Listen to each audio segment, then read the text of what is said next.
Hello my lovely students, welcome to my channel code with Shalini. आज हम start करेंगे chapter number 7 conditional statements in Java. और ये chapter 7 की फर्स्ट वीडियो है जिसमें हम समझेंगे decision making and flow of control किसी प्रोग्राम में क्यों इम्पॉर्टेंट है और ये क्या होता है और इसका कंडीशनल स्टेटमेंट्स के साथ क्या रिलेशन है। अगर आपको इन्हीं चैप्टर के नोट्स की रिक्वायरमेंट है तो आप हमारी वेबसाइट ganitviggyan.in पे विजिट कीजिए। लिंक आपको डिस्क्रिप्शन बॉक्स में मिलेगा। बहुत ही सिंपल लैंग्वेज में आपको ये नोट्स जो हैं वहाँ पे अवेलेबल हैं। अब देखिए, जावा के जो अगर हम कंडीशनल स्टेटमेंट्स की बात करें तो दो स्टेटमेंट्स आती हैं, एक होती है इफ़, एक होती है स्विच। लेकिन कंडीशनल स्टेटमेंट्स होती क्या है? अब इसके नाम से देखिए कुछ समझ में आता है। कंडीशनल मतलब ऐसी स्टेटमेंट्स जिसमें कुछ कंडीशन होगी। अब ये कंडीशन क्या होगी और किसी प्रोग्रामिंग लैंग्वेज में कंडीशन का मतलब क्या होता है? देखिए, अगर हम रियल लाइफ की बात करें, हमारे पास बहुत सारी कंडीशंस होती हैं जिसके अकॉर्डिंग हम कोई भी एक्शन परफॉर्म करते हैं।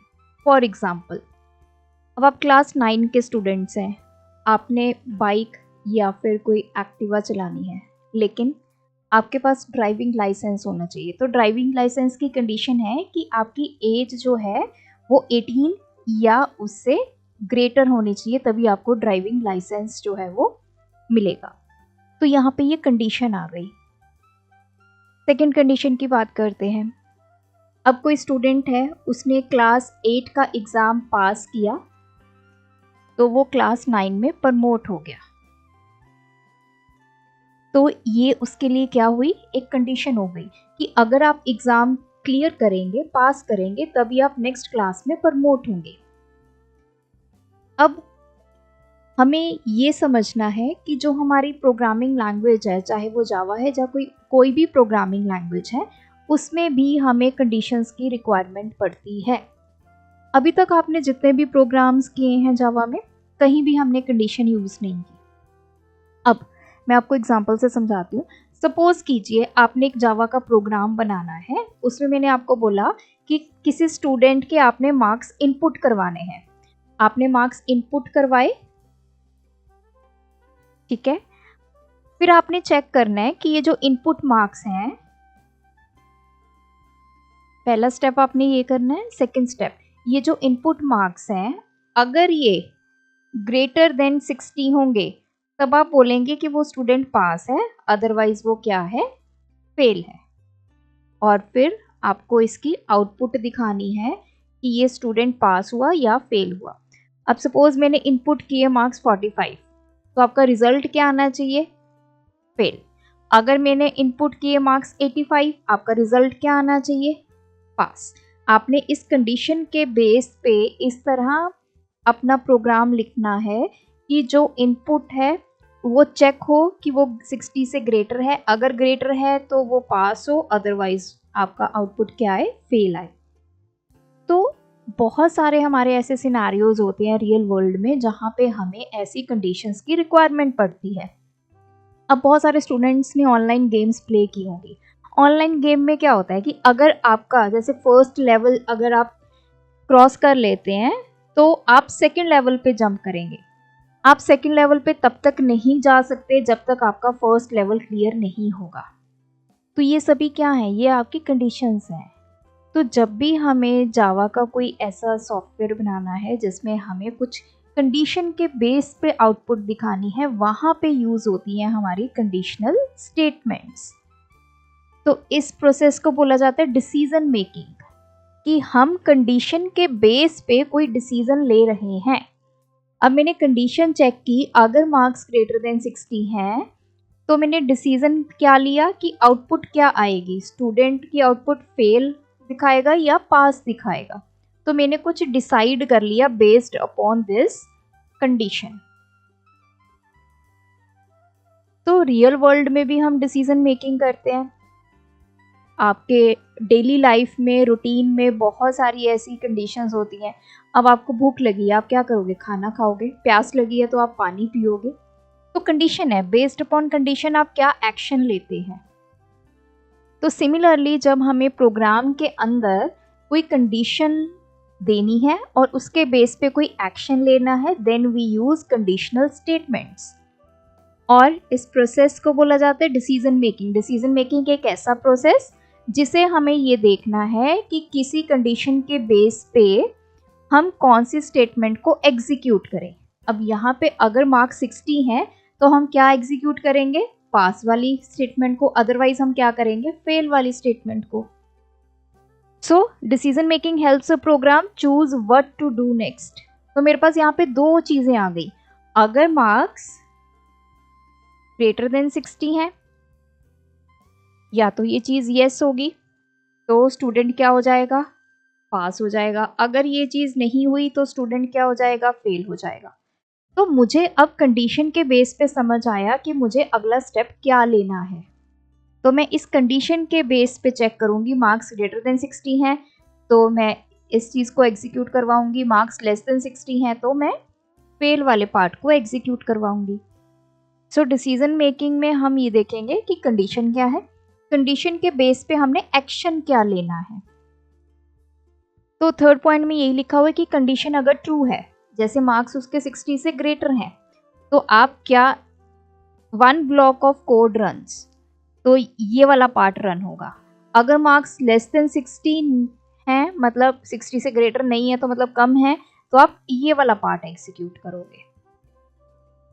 सो जब भी हमें डिसीजन मेकिंग करना है जावा के प्रोग्राम के अंदर, वी नीड स्टेटमेंट्स। उसके लिए हमारे पास कुछ कोई सिंटेक्स भी होना चाहिए ना, कोई कोड भी होना चाहिए, कोई सिंटेक्स होना चाहिए।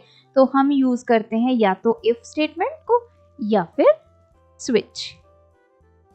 किस केस में स्विच यूज होगा, किस केस में इफ यूज होगा, ये हम लेटर ऑन जैसे जैसे इनको स्टडी करेंगे तब हमें समझ आता जाएगा। अभी तक सिर्फ हमें इतना ही समझना है डिसीजन मेकिंग क्या होता है, कंडीशनल स्टेटमेंट्स क्या होती हैं, क्यों उनकी रिक्वायरमेंट जावा के प्रोग्राम के अंदर हमें है। अब हमें डिसीजन मेकिंग समझ में आया। अब होता है प्रोग्राम का flow of control. Flow of control का मतलब क्या है, अब देखिए रूटीन में क्या होता है, आप सुबह उठते हैं, तैयार होते हैं, स्कूल जाते हैं। स्कूल में भी एक फ्लो बना हुआ है कि आपके जैसे फर्स्ट 4 लेक्चर्स लगे, फिर आपकी फूड ब्रेक आ गई, फिर आपके नेक्स्ट के 4 लेक्चर्स लगे, फिर आपकी छुट्टी हो गई, फिर छुट्टी के बाद आप घर आते हैं। So this is called flow of control, कि कैसे कैसे क्या क्या चीज़ें हो रही हैं आपकी रूटीन में। सिमिलरली एक जावा का प्रोग्राम है, जावा के प्रोग्राम के अंदर जो एग्जीक्यूशन हो रही है वो कैसे हो रही है, उसको हम बोलते हैं फ्लो ऑफ कंट्रोल, कि किस वे में आपकी स्टेटमेंट्स एग्जीक्यूट हो रही हैं। 3 तरह के फ्लो ऑफ कंट्रोल होते हैं किसी भी प्रोग्राम के अंदर। First is the sequential flow, जो अभी तक आप देखते और पढ़ते आ रहे हैं। इसमें क्या है, आपकी फर्स्ट स्टेटमेंट लिखी, वो एग्जीक्यूट हो गई। सेकंड स्टेटमेंट आपने लिखी, अब मान लीजिए आपने टोटल 10 स्टेटमेंट्स लिखी हैं आपने प्रोग्राम के अंदर, तो कंपाइलर उसको एग्जीक्यूट कैसे करता है, जैसे आप प्रोग्राम को एग्जीक्यूशन के लिए भेजते हैं, फर्स्ट लाइन उसने रीड की, कोई एरर नहीं है तो उसने एग्जीक्यूट कर दिया, फिर सेकंड लाइन रीड की, कोई एरर नहीं है, एग्जीक्यूट हो गया। सिमिलर वे में आपकी टोटल 10 लाइन्स क्या हो जाएंगी, एग्जीक्यूट हो जाएंगी, वन आफ्टर अनदर। इसको बोलते हैं सीक्वेंशियल फ्लो। बाय डिफ़ॉल्ट जो आपका जावा प्रोग्राम है उसका जो फ्लो है वो कौन सा है, सीक्वेंशियल, मतलब एक पर्टिकुलर ऑर्डर में ही आपकी सारी की सारी स्टेटमेंट्स जो हैं वो एग्जीक्यूट होंगी, starting from the first till and. This is also called default flow. अब सेकंड आती है हमारे पास डिसीजन मेकिंग फ्लो, जिसको हम सिलेक्शन फ्लो भी बोलते हैं, जिसमें हमारे पास राइट है हम किसी कंडीशन के बेस पे सिलेक्ट करें कि क्या कोड हम एग्जीक्यूट करवाएंगे। जैसे प्रीवियस एग्जांपल ही लेते हैं, अगर मार्क्स ग्रेटर देन 60 हैं तो वो स्टूडेंट पास है, नहीं तो वो स्टूडेंट क्या है, फेल है। तो ये मेरी कंडीशन हो गई। इन दोनों में से मैं कोई एक पार्ट सिलेक्ट करूंगी। ऐसा तो नहीं है ना कि स्टूडेंट के मार्क्स अगर 60 हैं तब भी वो पास है, 60 से कम है तब भी वो पास है। नो, मतलब हम दोनों केसेस को एक साथ नहीं एग्जीक्यूट कर सकते. We will execute only one case based on the condition, जो आप कंडीशन दे रहे हैं. अगर आपकी एज ग्रेटर देन 18 है तो आपका ड्राइविंग लाइसेंस जो है वो बनेगा, अदरवाइज वो नहीं बनेगा. तो इन दोनों में से कोई एक आपकी जो केस है वो एग्जीक्यूट होगा based upon this condition. Similarly अगर आप एग्ज़ाम देते हैं, एग्ज़ाम अगर आप पास कर लेते हैं तो आप क्लास 9 में प्रमोट होंगे, अदरवाइज आप क्लास 8 में रहेंगे. सो इस पे भी कंडीशन है, या तो पास हो गए तो क्लास 9 में जाओगे, फेल हो गए तो क्लास 8 में रहोगे. तो जब भी हमें प्रोग्राम में कंडीशंस देनी है, we need conditional statements either if और स्विच.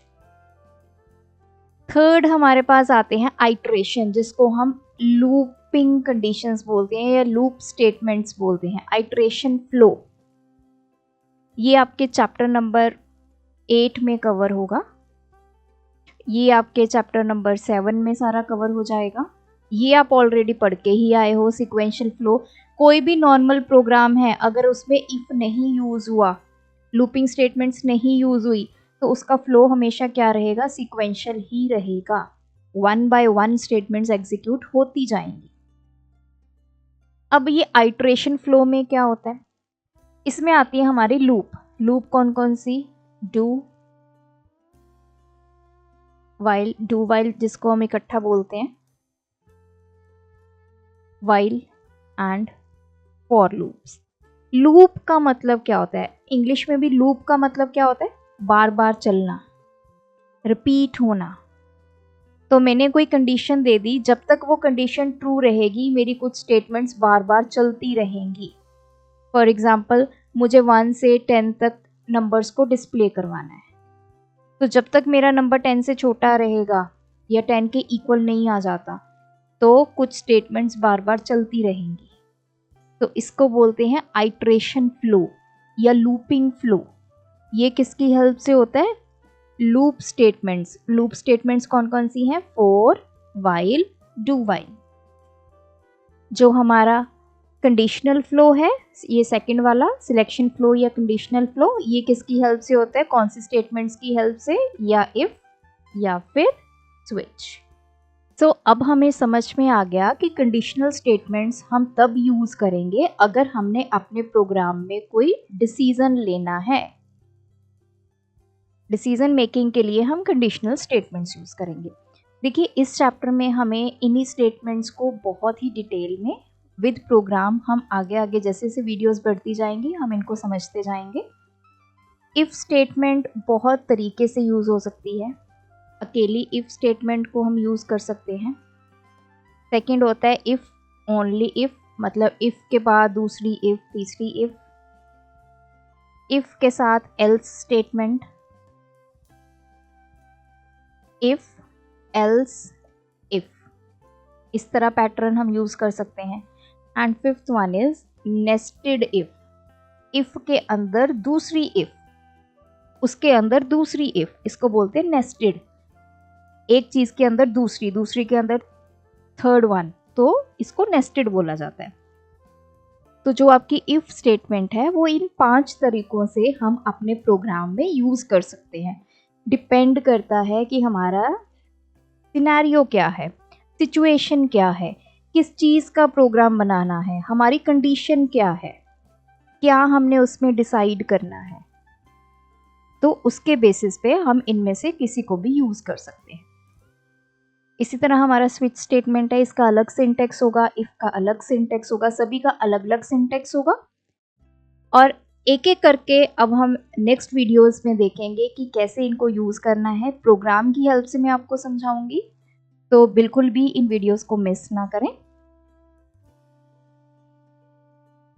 अब आते हैं कि जो हमने डिसीजन मेकिंग पढ़ा उसका पर्पस क्या है. हम प्रोग्राम में, किसी भी प्रोग्राम में डिसीजन मेकिंग क्यों करते हैं, क्यों हम कुछ डिसाइड करने की हमें रिक्वायरमेंट पड़ी. देखिए, डिसीजन मेकिंग से क्या होता है, कि आपको प्रोग्राम का फ्लो एक तो कंट्रोल कर सकते हैं।